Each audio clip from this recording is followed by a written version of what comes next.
Okay, we're ready to continue? Yes? You need more break? Okay. What were we talking about when we stopped? Remember what was the topic? Topic about about the product. Yes, exactly. We're talking about those curves, the yield-oriented curves, right? That the fact that we like to be on the green curve instead of the blue curve. And today, during our discussions, we'll talk about a number of solutions to adopt, which will help us to be on the green curve instead, which means will help us to be there early on, to be there.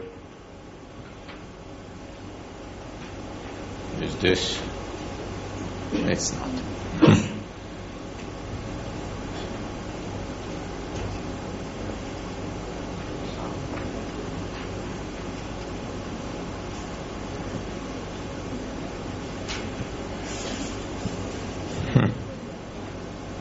Okay, someone can check the battery for this if you want.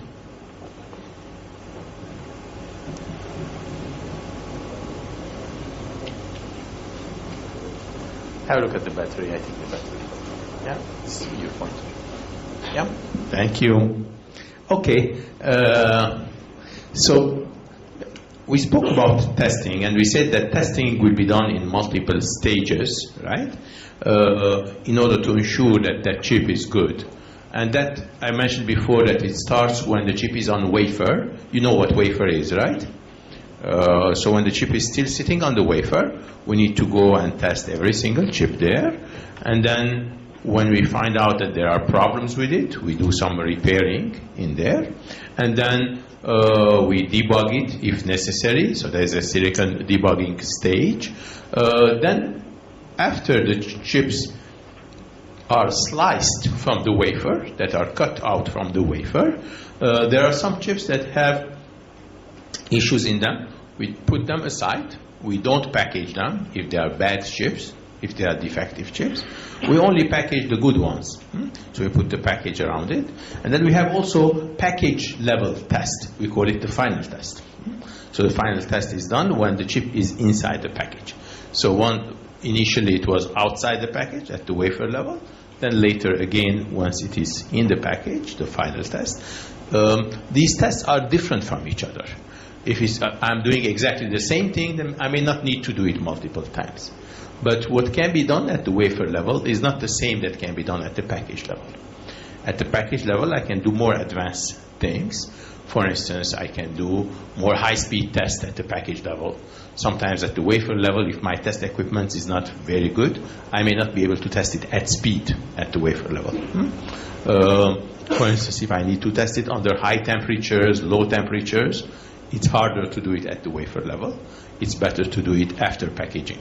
I can put it in a chamber, can raise the temperature, reduce the temperature, and test it after packaging. So after packaging, there are certain things that are more I can do, but it's more expensive because I've already packaged it. If I was able to find a bad chip at the wafer level, it's better to do it at early stage. So the earliest I find the bad chips, the better it is, because I don't spend more time on them as I move forward. Okay? So I try to maximize what I can do at the wafer level, and whatever I cannot do at the wafer level, those are the only things that I will move on to the package level, and I will test them at the package level. Now, burn-in is one more step there. For especially the newer technologies, the older technologies did not need burn-in testing, and burn-in means that testing under elevated temperature.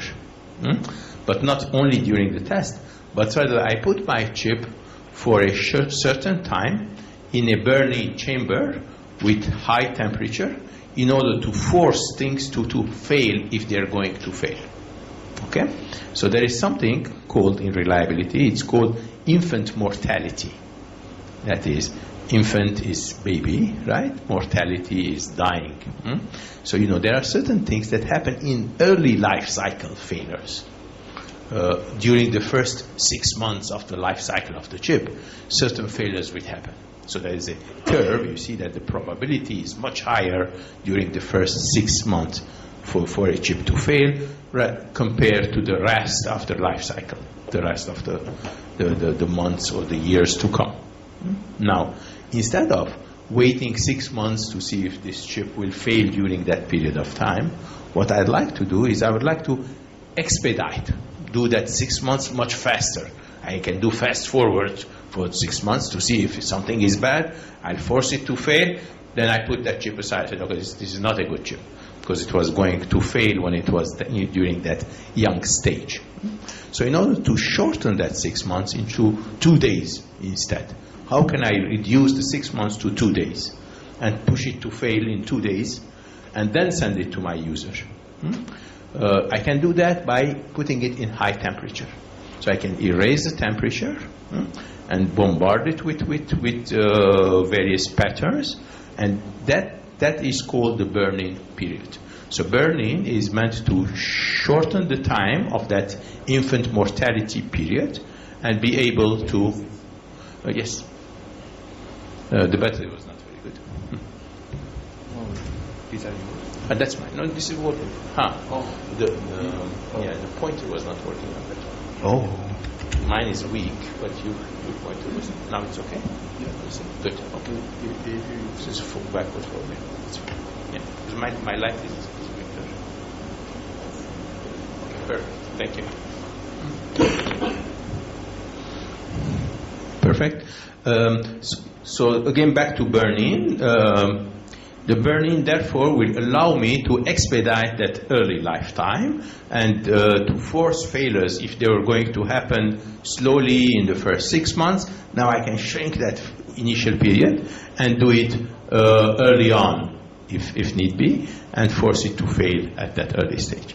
So that's also one stage of testing. And when I do that elevated temperature test, it's again one type of testing. Not all the chips go through the burn-in process, but a large number of chips do today. With today's new technologies, we do that. With older, more mature technologies, we don't need to go through this extra expense of doing burn-in. Finally, in the field, we continue doing tests as well. So we started the first test at the wafer level. We did multiple types of testing at different intervals. So the final one, I would say, doing it in the field continuously.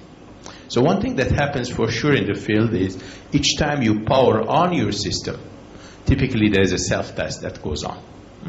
Each time you power on your telephone or your computer, the self-test inside the chip will go on. It will test itself in the field. That is, this is after manufacturing. This is in the usage. Every time you put it on, you don't notice it. It takes a few milliseconds, but that test goes on inside the chip. Now, in safety critical applications, it's not only during the power on. We'll see later that during power on, of course, we'll do the self-testing, but also during the operation, we'll be stealing some cycles. You will not feel it as a user, but as a developer, you build it into the chip. As it's doing the work in parallel, there is some self-testing going on. It's called the periodic test. So periodic testing is a test that happens while the functionality is going on. In very short periods of time, incrementally you will build that test. In the automotive industry, for instance, it is necessary to do periodic self-testing, besides the power-on self-test. Also, there is another one that we will see, which is not a test session by itself, but rather during the function also, we do correction. So there is something called error correction. You may have seen it in your courses, perhaps. ECC, that is error correcting codes. So error correction is something that happens as well if you build it in. So these are some things that will be necessary to factor them in during the design stage. So whether it is the power on self-test circuitries, the periodic test ones, or the ECC, the error correction, these are in the design in advance so that you utilize them when you are in the field, right? So back to the design for testability aspects. If I don't put it in the design, I will not be able to utilize it. So these are not things that I can add after the chip has been manufactured, after the chip has finished its design, but rather I have to add them during the design stage in order to make the chip richer and capable to do these kinds of tests. Okay? Make sense? Yes? Perfect.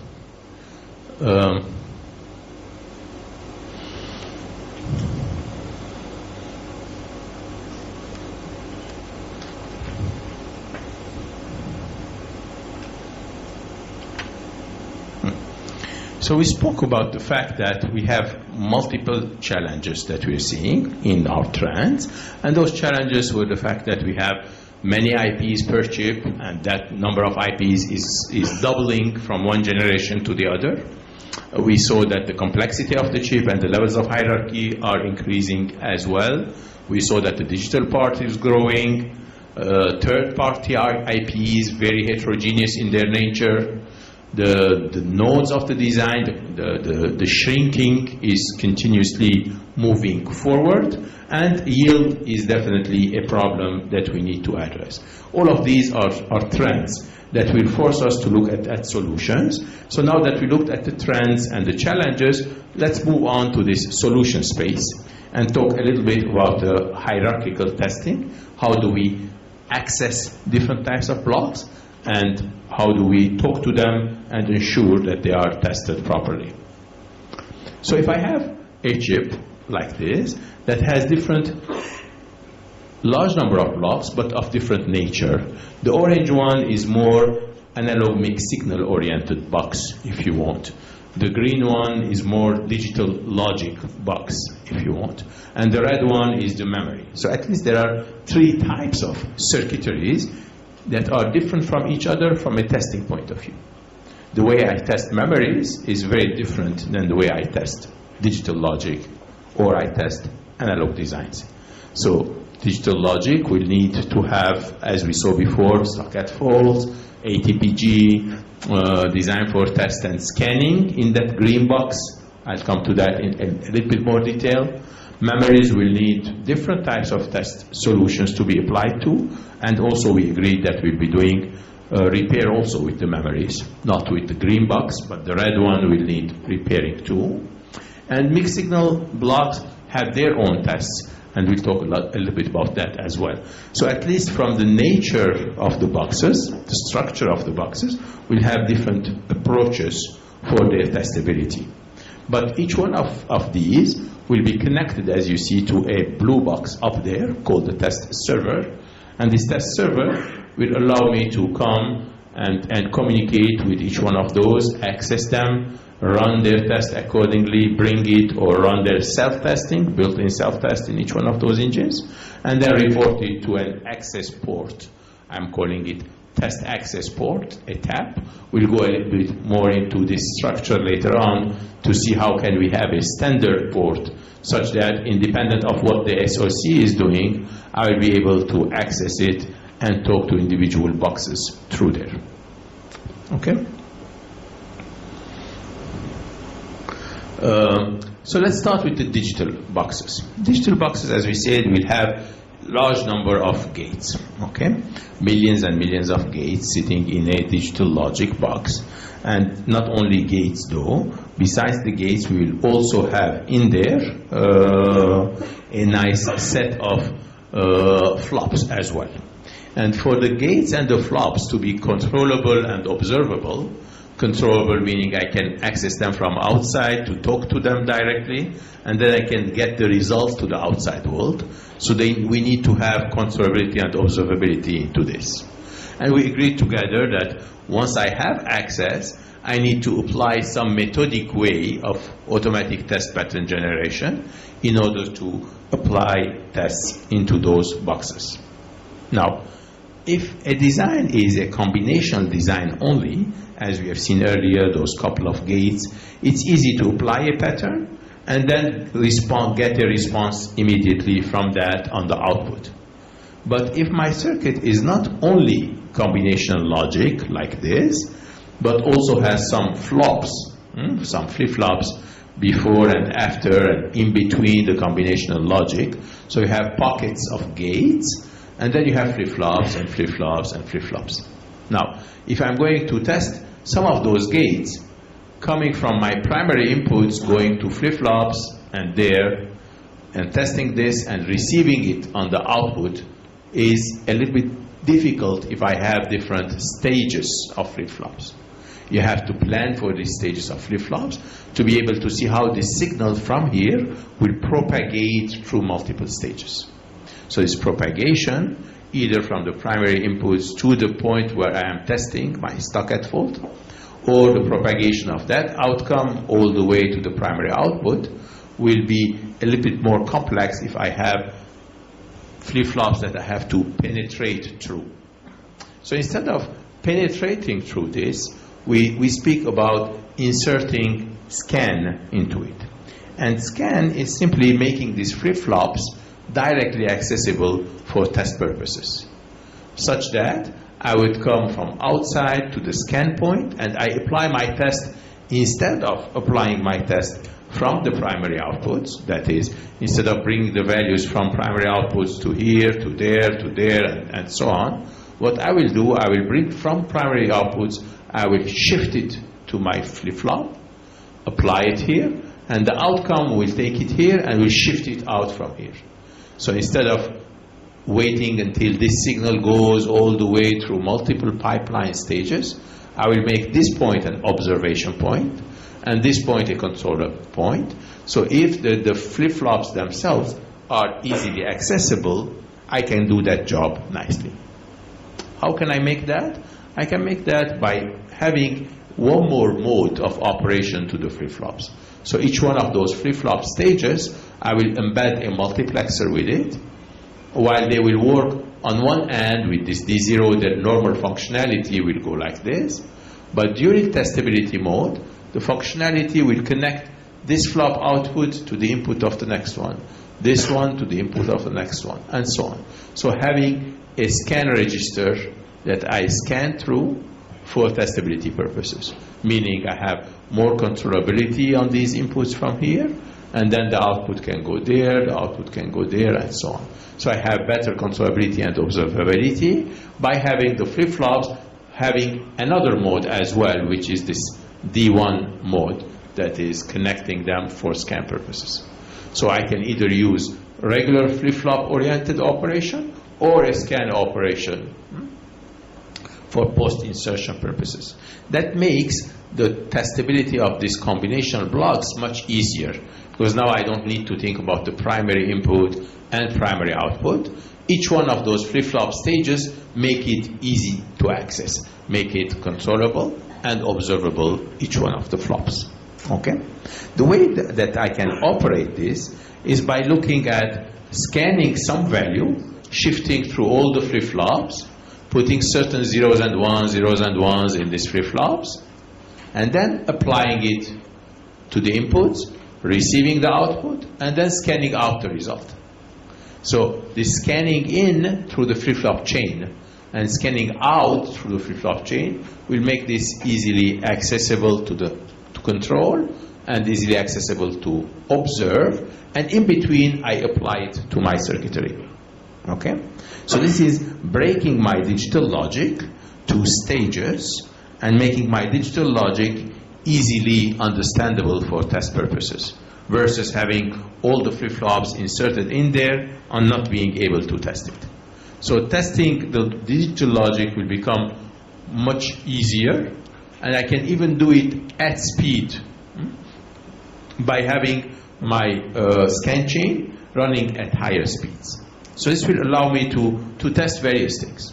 So to test stockade faults, so there are lots of regular stockade faults, and there are also at-speed faults that can be detected. So today, we do have functional faults, at-speed faults, and stockade faults. They can all be covered with these kinds of designs. Gladly, these things are automated these days. So if I like to test my digital logic, I have tools that come that allow me to put those scan chains inside my digital logic. Those scan chains, again, are the flip-flops that are now connected with each other as a shift register during that scan period for testability purposes. In normal mode operation, they are not working as a scan chain. They are individual flip-flops doing their job connected to the logic. During testability mode, I would connect them to each other in order to bring a value inside and apply it, and then take the output to the outside world. So these shift registers are useful for testability purposes to get the coverage, but are not meant to be used in the normal functional operation. Now, those scan chains were very useful when they were invented about 25 years ago or more. However, as the design blocks became larger and larger, they needed lots of inputs. So having 500 scan chains in a given block is too much to handle from the outputs. We don't want to add 500 inputs and 500 outputs to that block outside. Rather, a new concept of compressor came to picture. That is, instead of making every scan chain accessible to the inputs and the outputs of the block, now I can take few inputs and I can distribute them over those scan chains. So I'm decompressing and I'm compressing here, such that I have much less. For 500 scan chains, I could have 20 inputs and 20 outputs by having some additional logic for doing compression, decompression. So for the volume of scan chains, to make them more tolerable, more absorbable, we were able to get into that, and still the same scan chains would apply, but the amount of accessibility, the amount of pins needed, and so on, will be far less in this case, even though the test time will be longer, because now we are sharing those pins for many chains. So I need to test this part and that part and that part, so my test time could go longer than necessary if I do that. Okay? So I will not analyze all that, but just to say that today's chips will have a large number of scan chains in them to make them testable, to make them accessible, meaning the sequential elements, the flip-flops will be connected in those scan chains, whereas the combination logic will behave as is. And those pins will be connected to the automatic test equipment. So the ATE will come and talk to those guys. The same thing with the outputs, we'll take them to the automatic test equipment. This is the case where I don't have the compressor yet. I'm just sharing some input-output. Then I can add my compression, decompression. In this case, it could be an exclusive OR that I'm doing my compression for, meaning ensuring that if there is something wrong, that I'll be carrying it with exclusive OR. I'm not losing the information. Also, I can add to it some additional phase shifter capabilities to have more logic, but to consume lesser pins. Okay? So either I have to spend more money on increasing the number of pins of the chip, or a little bit more logic inside the chip in order not to increase the pins, but rather to contain with compression, decompression aspects inside the chip. So this is a well advanced set of solutions. Today we have nice DFT tools that the DFT tool will allow me to put these orange boxes, these blue boxes, as well as to implement those yellow chains, and this will help me test the digital blocks in advance. So these digital blocks will be nicely tested once they are manufactured, because I did build in these kinds of infrastructure in my digital logic when I have designed them. Questions?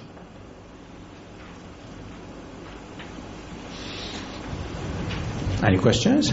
Yes, please. I think this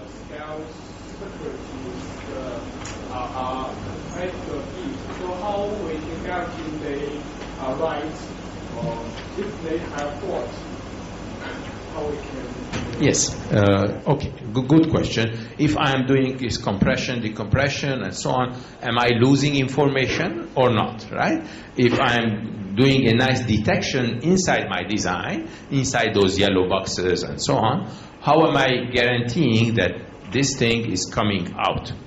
So the scheme itself of compression is built with that in mind. Where the compression is not really compressing the information, it is more playing with time.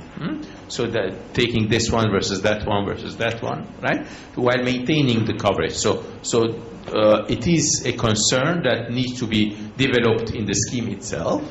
So this scheme does not lose information as such, but so that it maintains the information, but increases the time spent on it. So we are spending a little bit more time in order to be able to obtain the results. Yes? So I look at the process miniaturization as we are shrinking things. We notice that we are detecting new defects all the time. What I noticed, what I mentioned before about stockade faults, performance faults, and so on, will increase over time. We will have now FinFET oriented faults. We will have process variation oriented faults. Okay, and expanding those tests will take a little bit more time because those newer types of faults will take more effort to detect them.